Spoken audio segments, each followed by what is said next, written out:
Assalamualaikum warahmatullahi wabarakatuh. Waalaikumsalam warahmatullahi wabarakatuh. Alhamdulillahirabbil alamin. Wa bihi nasta'inu 'ala umuri dunya waddin. Wassalatu wassalamu 'ala asyrofil anbiya'i wal mursalin nabiyina Muhammadin wa 'ala alihi wa ashabihi ajma'in. Asyhadu an la ilaha illallah wa asyhadu anna Muhammadar Rasulullah. Alhamdulillah, malam ini kita bisa kembali majelis ilmu. Untuk bagian saya yaitu putusan tarjih.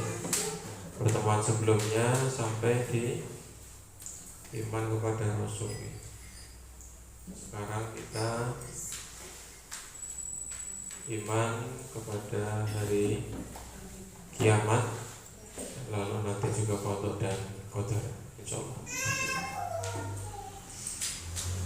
Langsung saja, nanti mungkin ada pertanyaan atau diskusi, saya persilahkan, baik sesuai dengan tema atau hal-hal ketarjihan di luar tema yang dibacakan. Jadi kalau temanya saya urut gitu ya, sesuai dengan urutan kitab buku.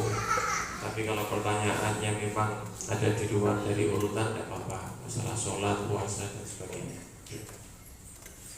Bismillahirrahmanirrahim. Al-imanu bil yaumil akhir, beriman dengan hari akhir. Yajibu alaina an nu'mina bil yaumil akhir wa mastamala alaihi min kharabi hadhil awalim wa ma akhbara bihi Rasulullah sallallahu alaihi wasallam wa tawadara minal ba'si wan nashri wal hisabi wal jazai.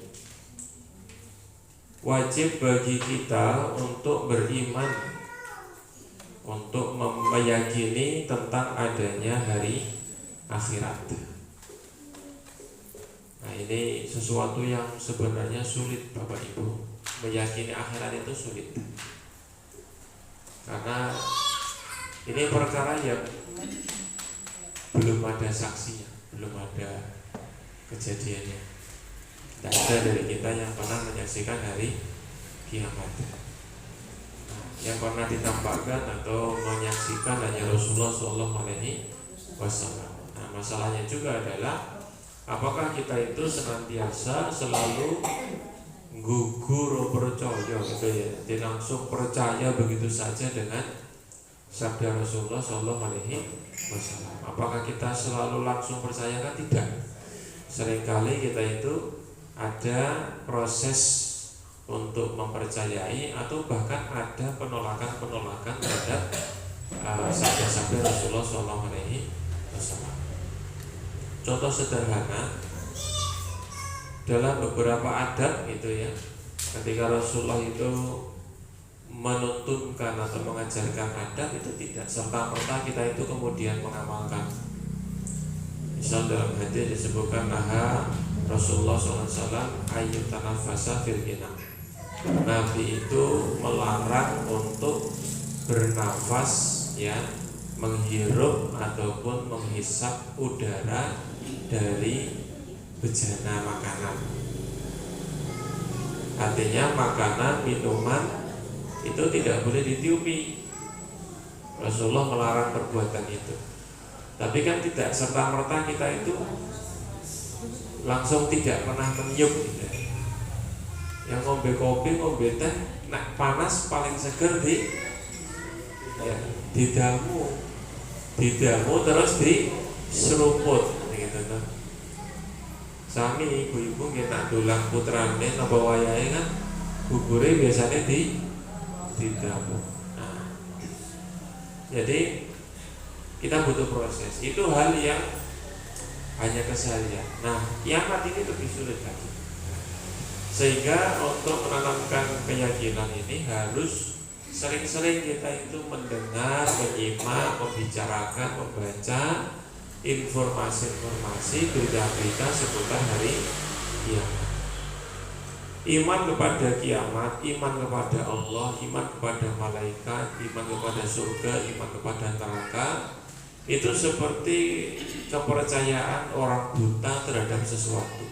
Jadi kita semua ini buta dengan perkara gaib. Kita orang buta. Tetapi kalau kita sering membicarakan, mendengar, menyimak, membaca, membahas tentang hal-hal gaib itu, kita akan percaya. Mungkin kita pernah punya teman, tetangga, atau kenalan orang yang senang ngomongin tentang genderuwo, demit, kuntilanak, sundel bolong, wewe, ataupun apa ya, hal-hal yang seperti mistis-mistis. Ada keris yang sakti, ada batu yang punya khasiat, ada pohon yang sakral dan sebagainya. Ada orang yang memiliki kepercayaan itu. Kenapa kok orang-orang ini bisa percaya? Karena memang lingkungan yang mempercayai, membicarakan, membahas, akhirnya dia terbentuk. Ada orang yang yakin bahwa akiknya itu bisa bikin selamat. Ada yang yakin bahwa ikat kepalanya, udengnya itu bikin kebal. Ada yang yakin bahwa kerisnya itu bikin sakti dan sebagainya. Ya, kenapa bisa percaya dan yakin? Kenapa ada orang percaya sama dukun pesugihan, ada dukun yang bisa ngelorot duit dan sebagainya, menggandakan uang? Ya, karena lingkungannya membahas itu. Sehingga kemudian timbul keyakinan. Nah, surga dan neraka, hal-hal gaib itu juga seperti itu. Kalau kalau ada seorang buta, ya, dia tidak pernah melihat adanya toko roti, tetapi dia sering mendengar orang itu membicarakan toko roti. Oh, di pertigaan itu ada toko roti.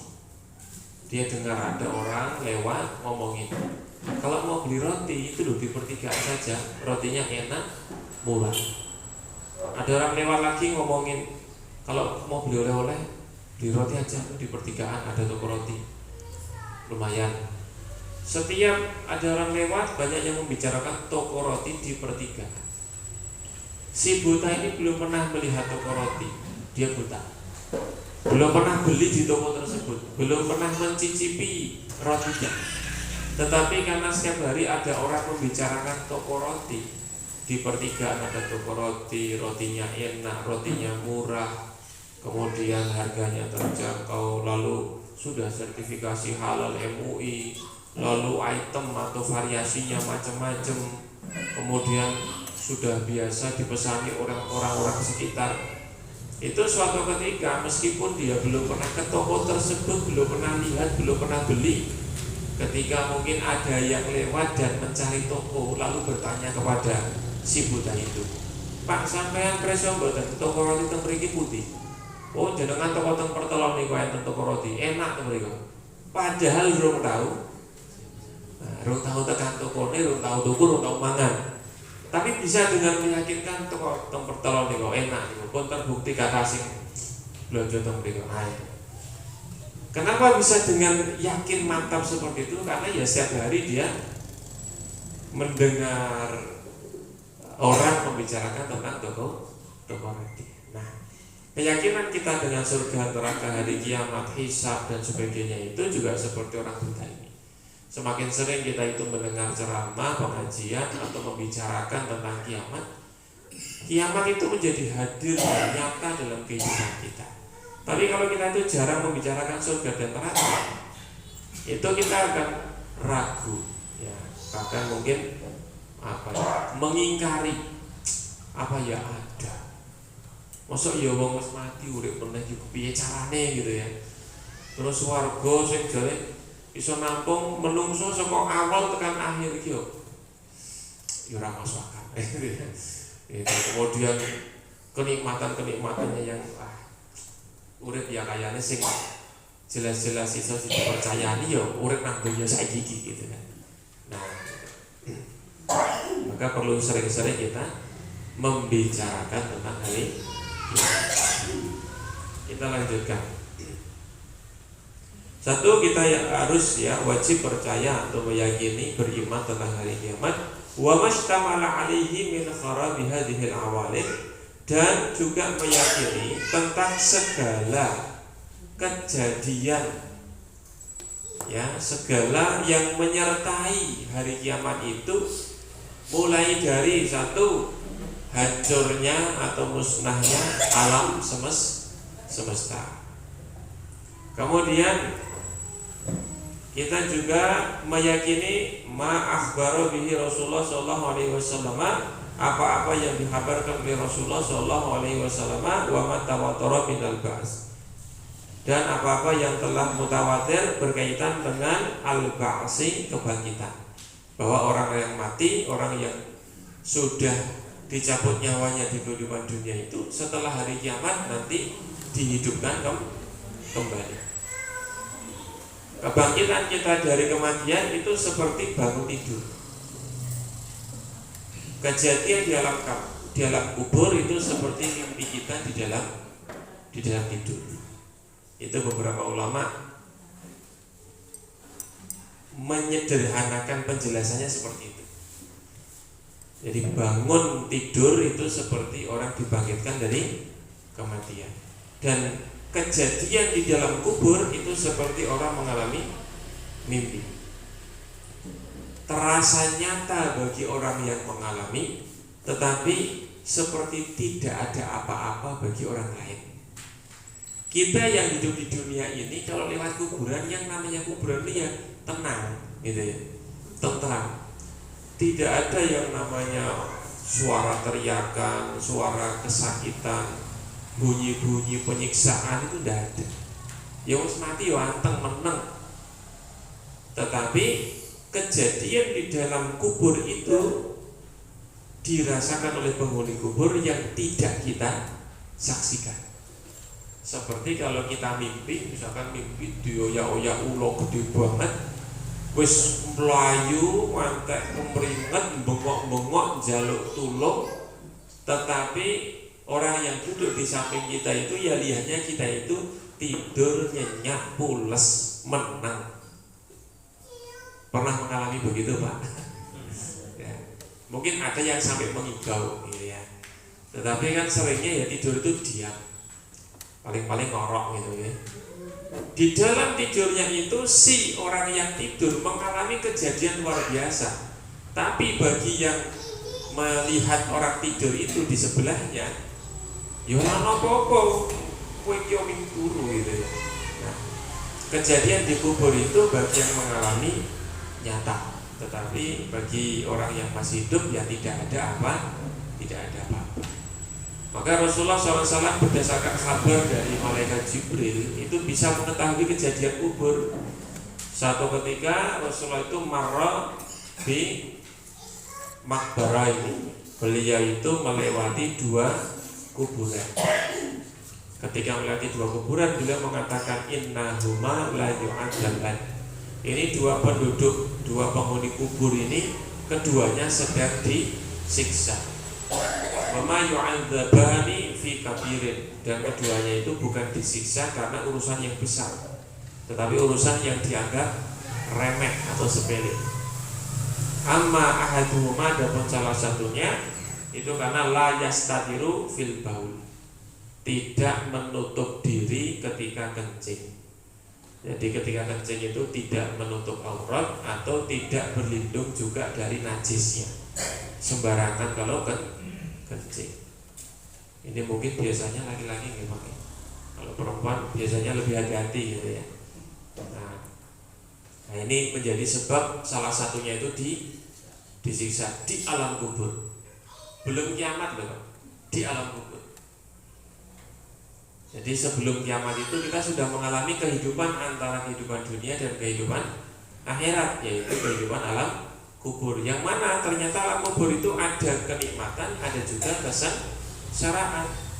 Maka setiap tasyahud kita berdoa supaya dilindungi dari fitnah kubur kita. Allahumma inni a'udzubika min adzabi jahannam wa min adzabi qabri.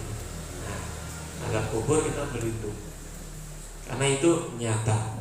Bahkan Utsman bin Affan radhiyallahu anhu, beliau pernah menangis dan takut melihat kuburan. Lalu ditanya oleh seorang sahabat, wahai Utsman, Anda itu sudah dijamin masuk surga. Untuk apa takut dengan kubur? Untuk apa takut dengan kematian? Lah kalau mati kan sudah jelas masuk surga, nggak perlu khawatir. Tetapi jawabannya Utsman, beliau mengatakan betul, saya memang menurut Rasulullah dijamin masuk surga, dijamin bebas dari neraka. Tapi Rasulullah tidak pernah menyampaikan saya bebas dari azab kubur, sehingga beliau sungguh-sungguh memohon perlindungan dari azab kubur sampai menangis.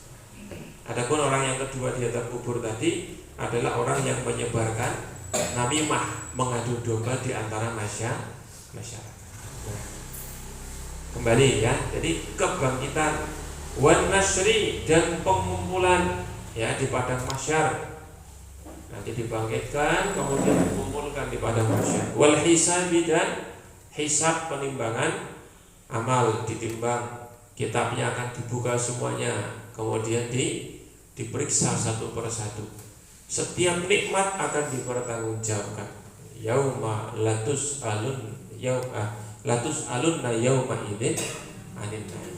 Semua nikmat akan dipertanggungjawabkan. Akan ditanya, mata ya, matamu bukan miso itu ya. Matamu digopo gitu ya. Matamu untuk apa? Untuk melihat yang halal atau yang haram? Untuk baca Quran atau untuk nonton sinetron? Ya. Kemudian mulutmu untuk mengucapkan apa? Apakah untuk mengucapkan kalimat thayyibah, membaca Al-Quran, wirid dzikir, berdakwah, atau untuk mengucapkan namimah ya, adu domba, berita palsu, sumpah palsu, ataupun dongeng-dongeng palsu dan sebagainya. Tangan, kaki, telinga untuk mendengar apa? Lagu-lagu koplo terus jogetan, pinggulnya bergoyang, atau mendengarkan murotal yang kemudian hatinya menjadi lunak. Jadi semua akan dipertanggungjawabkan. Akan ditanya, kaki digunakan untuk apa? Untuk melangkah ke pengajian atau untuk melangkah ke konser dangdutan dan seterusnya. Itu akan ditanya oleh Allah Subhanahu wa ta'ala. Sehat akan ditanyakan, muda akan ditanyakan, semua. Bahkan di dalam hadis Rasulullah menyebutkan la tazalu qadama 'abdin ya, kaki seorang hamba tidak akan geser pada hari kiamat sebelum ditanya tentang 4 perkara. Gitu. Di antaranya yaitu semua fasilitas hidup, umurnya, ilmunya, kemudian apa lagi? Hartanya, satu lagi apa? Masa mudanya gitu, digunakan untuk apa? Nah, itu akan ditanya. Masa tua juga tentu akan ditanya, Pak. Jangan Pak bukan saya kenal sih takoni terus yang tua nyantai-nyantai. Wah, yang tua kan sudah pernah muda. Kalau yang muda kan belum tentu tua. Kayak saya itu kan belum tentu tua itu. Ya bisa saja sebelum 40 sudah innalillahi wa inna ilaihi raji'un, itu bisa saja gitu kan. Karena saya sudah ada 2 kali mendapat peringatan kematian gitu ya. Yang tua malah mungkin lancar-lancar saja ya. Wal jazai, dan pembalasan. Setelah dihisab, ditanya, ditelisik semua perbuatannya, kemudian diberikan balasan. Kebaikan diberikan balasan baik, keburukan diberikan balasan buruk. Fayaqdillahu bainahum, maka Allah memberikan keputusan di antara manusia. Faminhum man yadkhulun nar khalidan fiha. Di antara manusia ada yang masuk neraka secara kekal. Ya, di antara manusia ada yang masuk neraka dalam keadaan kekal selama-lamanya. Wala yakhruju minha, tidak keluar dari neraka. Wa humul kafiruna wal musyrikun, mereka itulah orang-orang kafir dan orang-orang musyrik. Orang kafir, orang musyrik masuk neraka kekal di dalamnya, tidak keluar. Jadi ini mungkin termasuk yang dapat tiket masuk neraka tanpa hisab gitu ya. Tanpa hisab tapi masuk neraka, ya tetap dihisab. Jadi menurut kacamata usul fikih, orang kafir, orang musyrik itu mendapatkan tuntutan sebagaimana orang Islam. Kita orang Islam itu mendapat tuntutan untuk mengerjakan kewajiban dan meninggalkan larangan. Kita diperintahkan untuk sholat. Kalau nggak sholat kita itu dituntut, Pak. Bisa dipahami ya? Karena itu kewajiban. Kita diwajibkan untuk sholat. Kalau nggak sholat kita akan bertanggung jawab. Orang kafir itu juga begitu. Mereka itu juga terkena kewajiban sholat sebenarnya. Tetapi syarat untuk memenuhi sholat itu harus Islam. Sehingga kalau misalkan orang Islam, bukan kita ya, tapi orang Islam tapi kok meninggalkan sholat, dia itu sudah mengerjakan tuntutan yang pertama yaitu Islam, tetapi meninggalkan tuntutan yang kedua yaitu sholat. Nah kalau orang kafir, dia itu tuntutan Islamnya dia tidak penuhi, tuntutan sholatnya dia tidak penuhi, sehingga dosanya menjadi double. Maka kalau saya ditanya sama santri itu, wah, wong kafir nek orang sholat dosa apa? Dosanya double. Nah, kok bisa? Kan orang kafir tidak wajib sholat. Iya, itu kalau di pelajaran fikih. Syarat wajib fikih, ya syarat wajib sholat itu adalah Islam, ya, balik, berakal, masuk waktu gitu. Itu kan syarat wajib.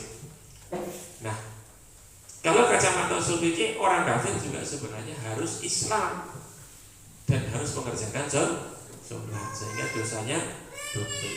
Sama juga dengan orang begini. Bah, kalau orang nggak tahu ilmu, terus dia tidak mengerjakan kewajiban atau melanggar larangan, itu berdosa tidak? Maka jawabannya, kalau dia sudah berusaha mencari ilmu tetapi pengetahuannya belum sampai pada ilmu yang dimaksud, maka pelanggarannya tidak menjadikan dosa, kelalaiannya dari kewajiban juga tidak menjadikan dosa. Kalau memang dia mencari ilmu. Tetapi kalau dia sengaja, mending aku tak orang ngaji, engko nak ngerti ndak malah dosa, maka dosanya double.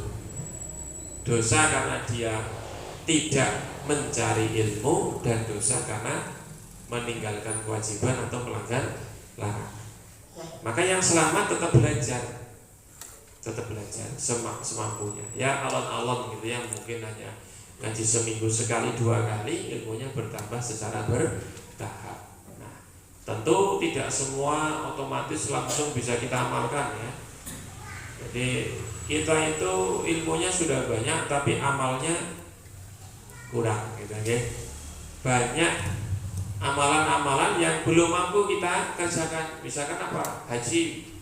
Ya, istitoah kita belum sampai secara harta, waktu, kesempatan, tenaga, biaya, macam-macam. Jadi bolak-balik mau pengajian haji, tapi haji ada beberapa atau sebagian besar umat kita belum mampu, sehingga belum bisa mengerjakan. Kemudian apalagi ya sedekah, zakat begitu juga.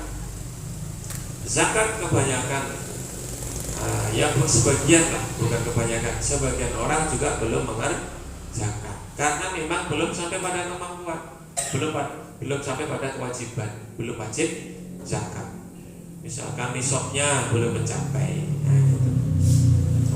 Gajinya hanya 2 juta per bulan, misalkan itu gaji cuma 2 juta per bulan atau 3 juta per bulan, gaji 3 juta per bulan, pengeluarannya 3.500.000.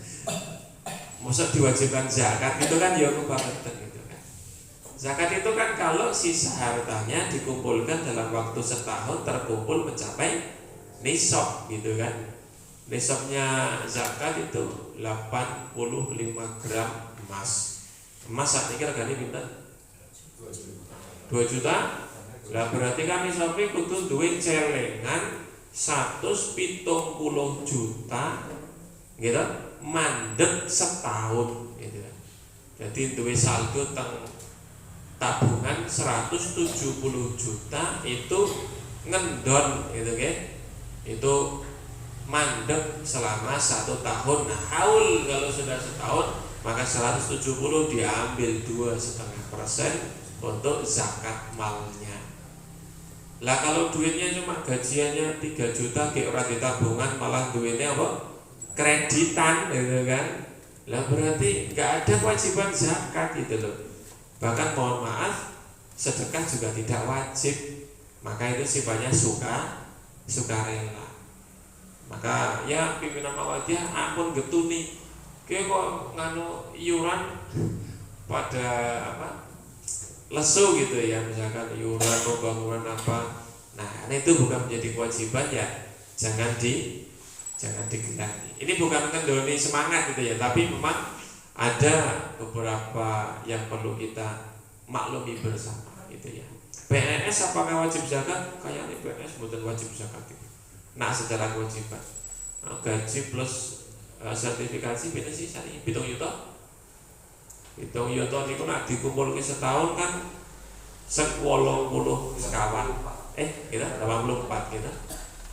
84 juta. Tapi kan kita punya pengeluarannya setiap bulan 7 juta pengeluaran anak kuliah semesteran, anak SMA, terus bojone macam-macam untuk kehidupan terpakai 5 juta.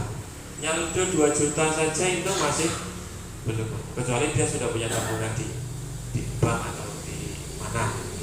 Nah, jadi ya hal-hal begitu kita banyak yang perlu dievaluasi sebenarnya.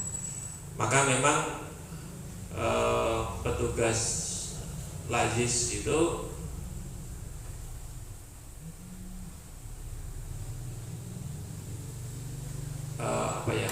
harus lebih tepat ketika melakukan sosialisasi. Ketika mau sosialisasi bukan langsung begini terus dijak zakat, dijak korban. Lah ini kayaknya ini duafa semua. Jadi sekaya-kayanya kayaknya ya kaya banget gitu. Nah, maka sebelum disosialisasi itu dievaluasi dulu. Bapak penghasilan berapa, tabungan berapa, kekayaan berapa, diaudit dulu kekayaan. Wah, Bapak ini sudah wajib zakat gitu. Setelah diaudit wajib zakat, maka dipantau setiap tahun harus keluar duitnya. Kalau nggak keluar, Bapak ini terancam kafir ini kalau nggak zakat. Nah gitu. Khudh min amwalihim shadaqatan tutahhiruhum. Maka zakatnya seperti itu. Tapi kalau yang begini kan, yang tidak sampai pada zakat kan sifatnya hanya motivasi untuk sedekah sunnah saja, bukan zakat yang wajib. Padahal yang wajib itu harusnya prioritas. Yang wajib itu prioritas.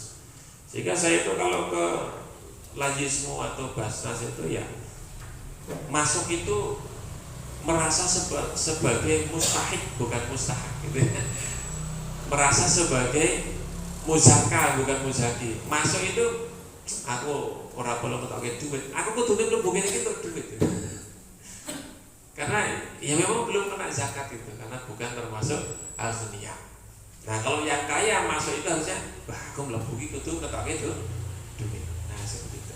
Tapi kok ada kedermawanan kemudian mau keluar uang, nah, maka ini sifatnya sedekah sunnah. Nah, di sini menurut para ulama sedekah sunnah itu dalam kondisi ini untuk masalah harta pahalanya bisa mengungguli yang wajib, keutamaannya bisa melampaui yang wajib. Seperti itu. Kenapa? Karena butuh kerelaan yang lebih. Kalau yang wajib kan gelem ra gelem kudu ya kudu metu gitu ya. Tapi kalau yang belum kena kewajiban kok metu, kan berarti macam betul-betul kerelaan gitu. Betul-betul kerelaan. Maka orang yang belum kena zakat kok dia sedekah, ya insya Allah ikhlas gitu ya. Insya Allah ikhlas. Itu dari kerelaan hati. Ya kita husnudzon seperti itu. Lanjut dulu. Ya, Allah memutuskan perkara ada yang masuk surga, ada yang masuk neraka secara kekal tidak keluar, yaitu orang-orang kafir dan musyrik. Wa minhum man yadkhulu fiha tsumma yakhruju minha wa humul mu'minun al-asun. Dan di antara manusia ada yang masuk ke neraka, kemudian keluar dari neraka, dan mereka itu adalah orang-orang yang beriman tetapi melakukan maksiat. Orang yang beriman tetapi bermaksiat. Wa minhum man yadkhulul jannata fayakhladu wa humul mu'minun as-shadiqun. Dan di antara manusia ada yang langsung masuk ke surga dan kekal di dalam surga itu mereka adalah orang-orang mukmin yang sidik keimanannya, ya, as-siddiqin, orang yang sidik keimanannya. Jadi betul-betul keimanannya kepada Allah dan hal-hal gaib yang diberitakan oleh Rasulullah SAW. Nah, kita nanti yang mana? Nah, kita evaluasi dan bercermin kepada diri masing-masing. Apakah saya akan masuk surga langsung? Apakah yakin betul? Ya, pesimis tapi kayaknya lah. Nah, delok keseharian karena evaluasi. Tapi kita tidak boleh putus asa gitu ya. Nabi itu pernah mengatakan begini kepada seorang sahabat, "Idza sa'alta fas'alil firdaus." Kalau kamu itu minta surga, mintanya surga firdaus. Ini nggak boleh kita minta surga kok. Ya Allah, lebetaken kula teng swargi nggih, teng swargi putih mawon teng emperan nggih mboten napa sing penting swargi. Itu ndak boleh kita berdoa pesimis kok mintanya itu nanggung. Seakan-akan Allah itu pelit, tidak maha pengasih, maha penyayang. Nah, itu kan menafikan sifat rahmatnya Allah Subhanahu wa taala. Maka meskipun kita itu mungkin banyak maksiat, banyak dosa, sedikit ibadah, tetap mintanya kepada Allah harus maksimal. Ya Allah, saya ingin bebas dari neraka, tidak mampir dan masuk surga langsung, surga Firdaus bertetangga dengan Rasulullah Sallallahu Alaihi Wasallam. Nah, penting yakin pede mawon. Doa harus seperti itu. Tidak boleh, ya Allah ya yang penting saya masuk surga lah, di tepi-tepi nggak apa-apa. Masuk neraka dulu ya nggak apa-apa, yang penting berikutnya nanti masuk surga. Ya itu jangan begitu. Itu tidak diajarkan oleh Rasulullah Sallallahu Alaihi Wasallam. Ya. Maka syair-syair itu sebenarnya kurang pas gitu kalau mengikuti sabda Nabi. Ada syair itu, ilahi lastu lil firdausi ahla wala aqwa ala naril syahid. Ya Allah, aku itu nggak pantas masuk surga, tapi aku juga nggak kuat masuk neraka. Lah karepmu apa? Nah gitu. Maka walaupun nggak pantas masuk surga, ya tetap minta surga. Jadi jangan pesimis. Kita lanjutkan iman kepada kepada takdir. 10 menit. Al-imanu bil qada'i wal qadar. Iman kepada qada dan qadar. Yajibu alaina an nu'mina bi anna Allah khalaqa kulla syai'in wa amara wa naha. Wa kana amrullahi qadaran wa maqduran. Wa anna Allah qaddara kulla syai'in qabla khalqil khalqi yusarriful kainati ala muqtada ilmihi wa ikhtiyarihi wa hikmatihi wa iradatihi wal af'alus sadiratu 'anil ibadi kulluha bi qada'illahi wa qadarihi wa laysa lil ibadi illa al ikhtiyar. Kita wajib mengimani bahwasanya Allah itu menciptakan segala sesuatu dan Allah itu memerintah serta melarang, dan bahwasanya segala perintah Allah itu qadaron makduron, merupakan kepastian yang pasti terjadi. Wa annallaha qaddara kulla syai'in, dan bahwasanya Allah itu telah menentukan takaran segala sesuatu, menetapkan segala urusan qabla khalqil khalqi, sebelum menciptakan makhluk.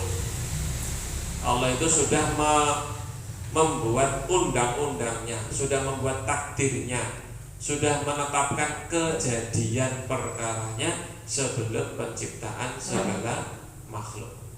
Kenapa Allah bisa menetapkan kejadian perkaranya? Karena Allah sudah mengetahui hasil segala sesuatu. Artinya bagi Allah, ilmu Allah itu tidak terbatas masa lalu, masa sekarang, masa depan. Allah itu sudah tahu kita itu besok mau kemana, bagaimana, melakukan apa, itu sudah tahu.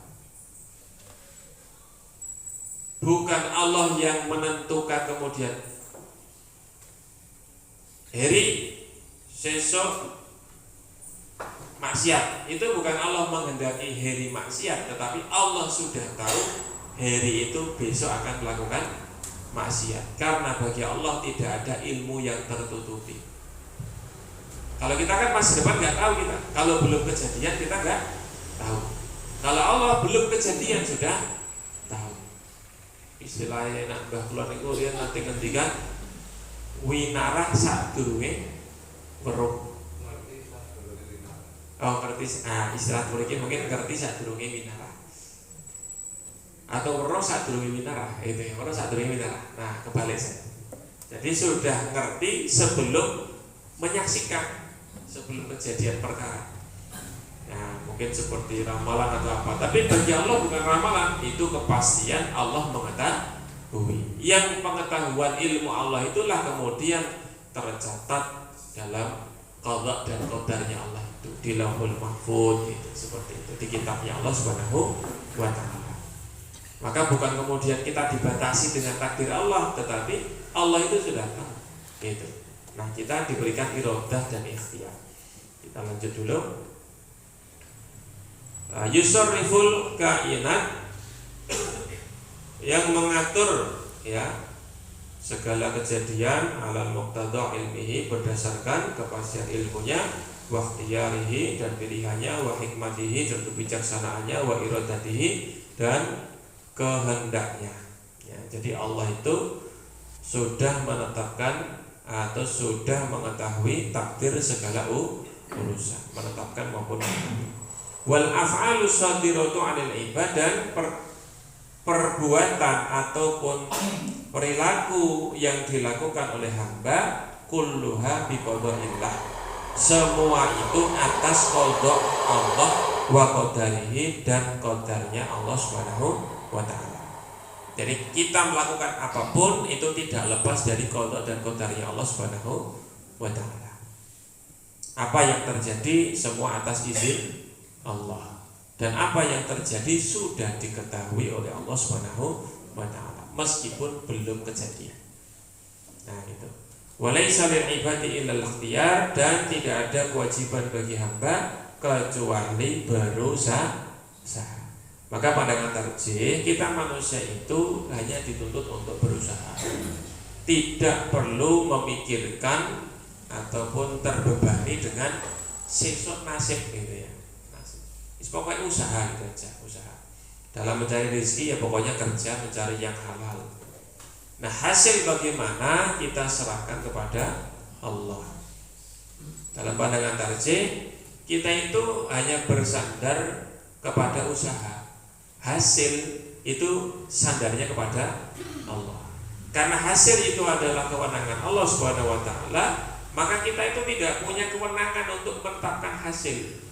Sehingga kita juga tidak punya, tanda kutip gitu, tidak punya hak untuk kecewa ketika hasilnya tidak sesuai dengan keinginan. Mungkin dalam kacamata kita, dalam perhitungan kita, kalau usahaku seperti ini, maka hasilnya akan seperti ini, gitu kan? Tetapi ternyata tidak, hasilnya sudah sesuai dengan yang kita pikirkan. Kok usahanya sudah sesuai yang kita rencanakan, tapi kok hasilnya kurang dari yang kita inginkan. Maka hasil itu ketetapan dari Allah. Karena itu bukan kuasa kita nggak bisa kecewa. Gitu, nggak bisa kemudian komplain, protes, memberontak. Lagi aku sinau kok iso ranking keri dhewe iki piye? Sing kaya sinau kok ranking siji. Lah wong kaya sinau tapi pintar gitu ya. Atau mungkin kita belajar tapi ternyata jawabnya salah gitu. Karena jawaban A, B, C, D itu meleset satu nomor ya salah semua gitu. Harusnya yang A itu nomor 1, B nomor 2, kita malah isinya A nomor 2, B nomor 3, C nomor 4. Nah, meleset satu nomor itu salah semua. Atau ada teman saya itu nyontek kepada teman yang paling pintar gitu kan, nyontek kepada teman yang paling pintar. Tetapi hasilnya yang nyontek lulus, yang diconteki nggak lulus. Kudune kan sing nyontek nasibe padha karo sing dicontek, padha bojo bijine. Tapi ternyata tidak. Yang ditiru itu malah nggak lulus, yang nyontek, yang niru itu malah lulus. Kemungkinannya ketika nyontek itu salah masukkan nomor, sedangkan yang diconteki itu malah tidak teliti. Ya, sehingga yang bejane yaitu takdir Gusti Allah itu. Jadi sing bodoh nyontek malah lulus, sing pinter ra nyontek malah ra lulus. Nah, itu kejadian. Jadi teman saya itu master fisika, jadi juara lomba fisika, tapi malah matematikanya enggak lulus. Orang sekelas kaget tuh, kelas IPA itu, oh iso-isone malah ra lulus gitu. Nah, nama Heri Sunaro itu nggak bisa matematika malah lulus gitu. Jadi nilai saya itu malah lulus gitu. Tapi saya nggak nyontek, kalau menjelang ujian itu saya nggak nyontek. Pokoknya garap soal telu bareng niku tawakal kali Gusti Allah. Wis mancing terdiri aku ora lulus ya baleni tangrep gitu. Jadi alhamdulillah kok ternyata malah lulus. Nilainya minim 33. Nilai matematika 33, standarnya 26. Nah, itu bejane. Nah, teman saya yang jago matematika dan fisika malah tidak lulus. Harus ulang tahun berikutnya. Tahun 2006 kan harus mengulang dulu, Pak. Harus mengulang tahun berikutnya. Nah, itu takdir dari Gusti Allah. Nah, itu. Termasuk teman dari Banjar itu ada satu yang gak lulus waktu itu. Ya pernah jadi kepala SMP Muhammadiyah di Banjarnegara. Dia tak lulus nih. Tapi ya wong jadi orang bodoh, tapi wong nasib gitu ya, takdir gitu ya. Sehingga dia ngulang tahun berikutnya ujian nasional lagi. Nah, itu. Nah, dan seterusnya itu ya. Kok ganteng bojone kok ora ayu, itu ya takdir gitu ya. Atau sing lanang ora ganteng tapi kok bojone ayu. Nah, kan itu takdir gitu. Ada teman ketika masih kuliah pacarnya ayu-ayu terus. Bahasa rabi bojone malah ora ayu. Sing dienggo sejelet kok sing ayu-ayu, sing dienggo selawase malah ora ayu. Nasibmu gitu kan. Nasib. Jadi kenikmatannya sudah dinikmati sebelumnya gitu ya. Kemudian fatakdiru minallahi wal kasbu minal ibad. Maka takdir itu dari Allah, ketetapan itu dari Allah, sedangkan usaha itu dari manusia. Faharakatul abdi bi'tibari nisbatiha ila qudratihi tusa'al kasban lahu. Maka usaha seorang manusia, seorang hamba ya, kalau menilik kepada kemampuan si hamba, maka hasil usaha itu adalah hasil daripada hamba tersebut. Misalkan saya kerja terus gajian, maka gaji itu adalah hasil kerja saya. Karena saya bekerja saya dapat gaji. Tapi sampainya gaji itu utuh atau enggak utuh, besar atau kecil, terima atau tidak terima, itu adalah takdir dari Allah Subhanahu wa taala. Tidak menjamin kalau saya kerja bulan ini, bulan depan gajian itu tidak menjamin. Siapa tahu perusahaannya terus bangkrut, kukut, kemudian PHK massal, nggak dapat pesangon, tuh mungkin saja terjadi. Nah, seperti penjudi itu ya, itu kan berharap dapat keuntungan dengan memasang taruhan, tetapi tidak mendapatkan. Itu secara ikhtiar dia sudah maksimal, tapi hasilkan di tangan Allah Subhanahu wa taala itu ya. Nanti saya pernah debat sama orang terlilit judol itu ya. Itu katanya wong sing judi iki wong sing paling tawakal karo Gusti Allah Mas. Ya memang betul juga gitu ya. Jadi dari sisi itu ya mas pasrah pokoknya gitu. Lah tapi yo rada angel gitu, diajak angel gitu, diajak tobat angel. Ya sudah monggo lah. Itu lulusan pondok juga, 6 tahun di pondok itu ya. Ngabisin duit bosnya 60 juta untuk judol itu. dan merasa tidak bersalah. Bahkan aku dimodali meneh insya Allah tak balik ke utangku. Wah, repot tenan iki. Wes kene maka istrinya minta cerai, ya saya bilang ya kalau memang sudah nggak tobat-tobat lah cerai saja gitu. Cerai ya. Itu solusinya kayaknya begitu. Kemudian bitibari nisbatiha ila qudratillahi khalqan. Kalau ditilik dari kacamata ketetapan Allah, maka usaha manusia itu adalah ciptaan Allah Subhanahu wa ta'ala. Wal abdu yatasarrafu nasibahu mimma an'amallahu bihi. Manusia hanya dapat mengolah bagian yang Allah karuniakan kepadanya, ya, minar rizki wa ghairihi, daripada rizki dan selainnya. Kita tidak bisa mengolah yang tidak sampai kepada kita. Kita hanya bisa mengolah yang sampai kepada kita dan dikaruniakan kepada kita kemampuannya.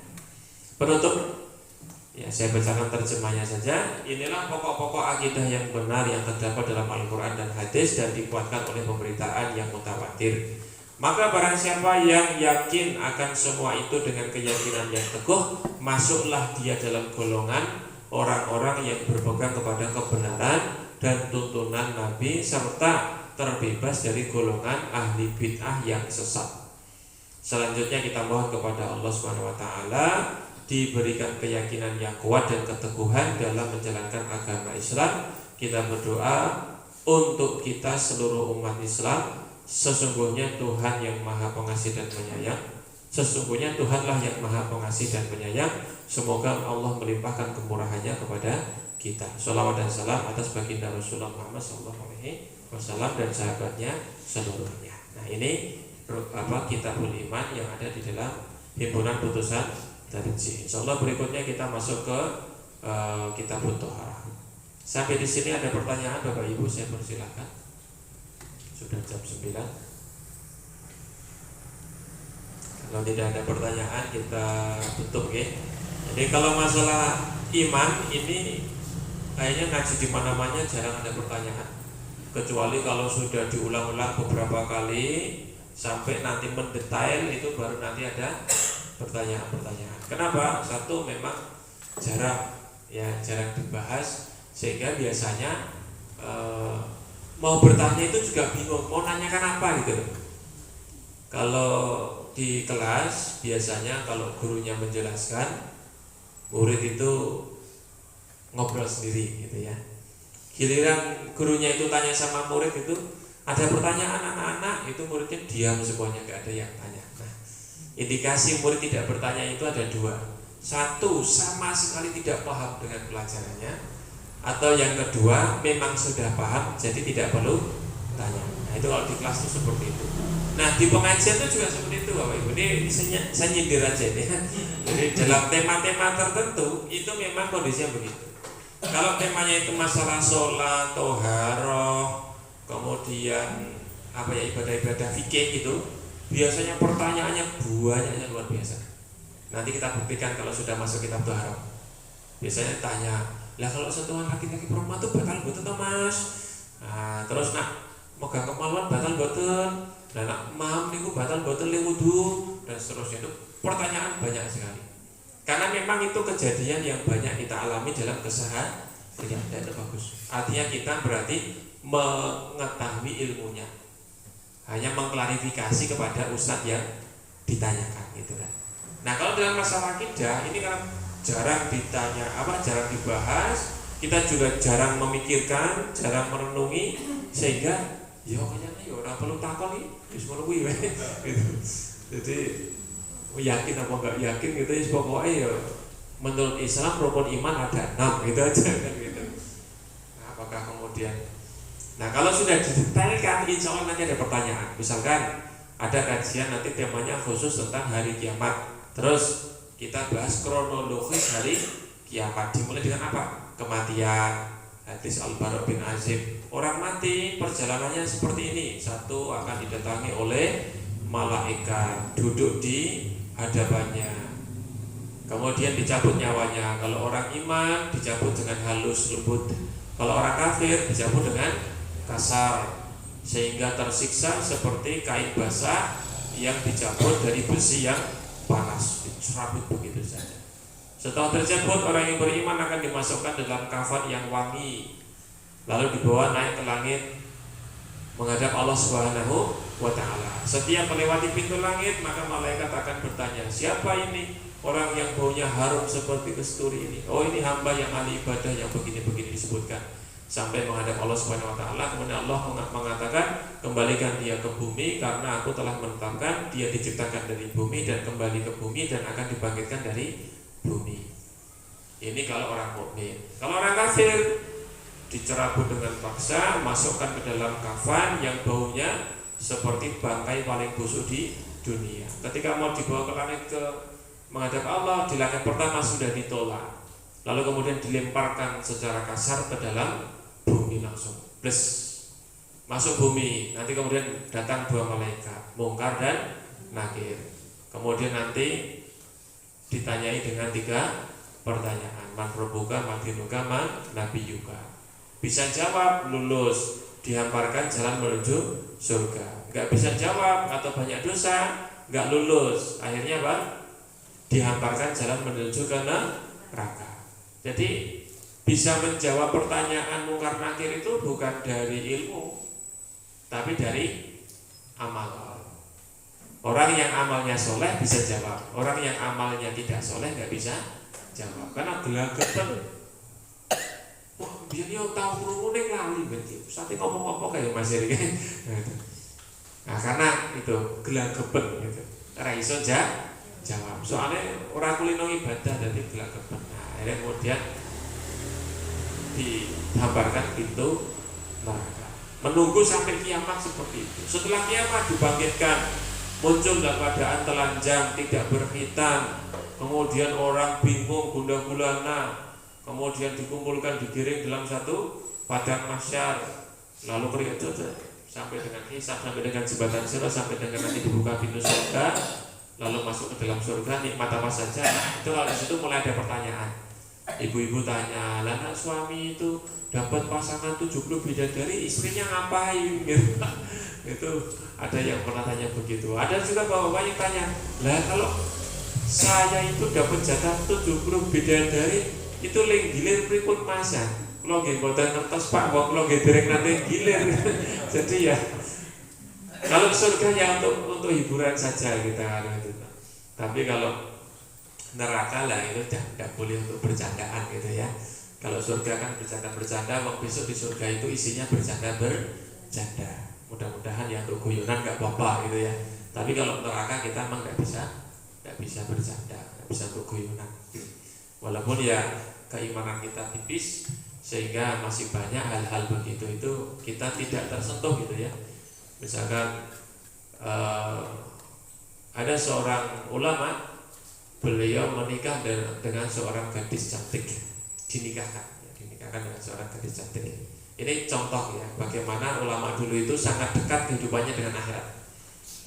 Jadi ketika dinikahkan dengan gadis cantik itu, sang ulama muda ini, itu dimasukkan ke sauna, tempat untuk membersihkan diri. Jadi dia masuk ke sauna, dilayani, ya dipotongi kukunya, dicukur rambutnya, dibersihkan badannya, kemudian ya dipijiti dulu. Ini nanti calon pengantin ya malam pertama harus fit gitulah. Nah dia dalam kondisi seperti itu bayangannya, pikirannya itu melayangnya bukan ke malam pertamanya Pak, tapi melayangnya itu ke surga dan neraka.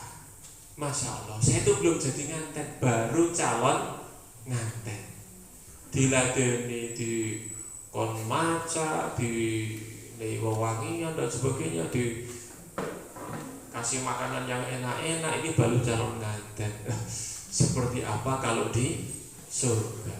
Ada pelayan-pelayan yang ngantri membawakan minuman-minuman beraneka macam, yang gelasnya saja seperti bintang-bintang di langit. Pelayannya muda-muda semuanya, menyenangkan semuanya.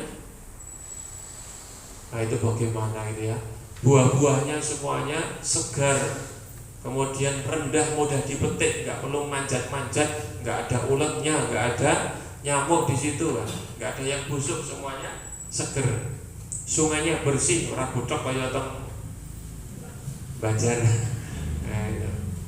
Jadi itu bayangannya ke surga pemuda ini ya, ulama muda ini. Kemudian ketika menikah sudah akad siang harinya, kemudian malam harinya dia masuk ke rumahnya yang sudah dihias luar biasa indah dan di dalamnya ada istrinya. Masuk kamarnya, begitu lihat ruangannya yang bagus sekali, bersih, rapi, indah, dan lihat istrinya di atas kasur, bayangannya melayang ke surga. Masya Allah, surga indahnya kayak apa? Saya baru nikah pertama, istri satu, sudah luar biasa seperti ini. Istrinya cantik, ruangannya indah, bersih, aromanya wangi, semerbak, luar biasa. Hilang semua kesusahan hidup masa lalunya. Dia langsung keingat tentang surga. Surga pasti lebih indah. Maka dia kemudian bersyukur diberikan karunia malam pertama itu, kemudian ambil air wudhu, kemudian sholat, kemudian berdoa di dalam sujud, lupa sampai waktu subuh belum bangkit dari sujud. Bojone nganggur malam pertama. Begitu waktu subuh bangkit, menyelesaikan sholatnya, kemudian berangkat subuh. Sholat subuh biasa ketemu kali koncone takoni piye malam pertama. Aku ngubuhi malah sholat sujud ndonga lali, langsung metu menyang subuhan, lali duwe bojo, lupa bahwa dia itu sudah menikah dan ada istrinya di rumah. Nah, maka malam pertamanya diganti dengan subuh pertama gitu ya. Jadi pagi pertama. Ini orang dulu, karena kehidupannya sangat dekat dengan akhirat. Sedikit-sedikit ingat surga, sedikit-sedikit ingat neraka. Lihat api, ingat neraka. Ada seorang ulama mengatakan, man syaribat dukhan qaribun minan nar. Orang yang merokok dekat dengan nar gitu. Orang yang merokok itu dekat dengan nar gitu. Itu langsung berhenti merokok, Pak. Masya Allah, orang merokok dekat neraka gitu ya. Padahal maksudnya kiainya itu orang yang merokok itu dekat api ya, dekat api kan. Ya kan apinya dekat sekali. Cekrek gitu kan api, sehingga qaribun minan nar itu maksudnya dekat dengan api. Tapi bagi orang yang dekat imannya itu dekat dengan hari kiamat itu, wah, dekat dengan neraka, lebih baik saya berhenti dari merokok supaya tidak dekat-dekat dengan neraka. Ini mboten nyindir, ini cerita mawon gitu. Ini cerita gitu ya. Jadi penangkapan itu dipengaruhi dengan apa yang ada di pikirannya itu. Saya cerita apa, jenengan nangkapnya ini nggak sama itu. Yang satu nangkapnya apa, yang satu nangkapnya apa, sesuai dengan orientasi pikirannya masing-masing. Nah, maka kita perlu melatih diri kita, gitu ya, supaya ketika mendapat peringatan nasihat itu ya orientasi dan penangkapannya itu memang sesuai yang dimaksud gitu, bukan meleset atau melenceng dari yang dimaksud, sehingga hati kita malah tidak tersentuh oleh nasihat. Demikian sebagai penutup Kitabul Iman. Insya Allah kita lanjutkan bulan depan kitab Toharah, mudah-mudahan bermanfaat. Kita tutup bersama dengan doa kafaratul majlis. Bismillahirrahmanirrahim. Subhanallahumma wa bihamdika asyhadu an la ilaha illa anta astaghfiruka wa atubu ilaik. Mudah-mudahan Bapak Ibu senantiasa diberikan kesehatan, keberkahan, lancar rezekinya, diberikan kemudahan untuk senantiasa beribadah kepada Allah Subhanahu wa taala dan diterima semua amal ibadahnya serta diampuni segala dosa-dosanya. Demikian yang saya sampaikan. Wassalamualaikum warahmatullahi wabarakatuh.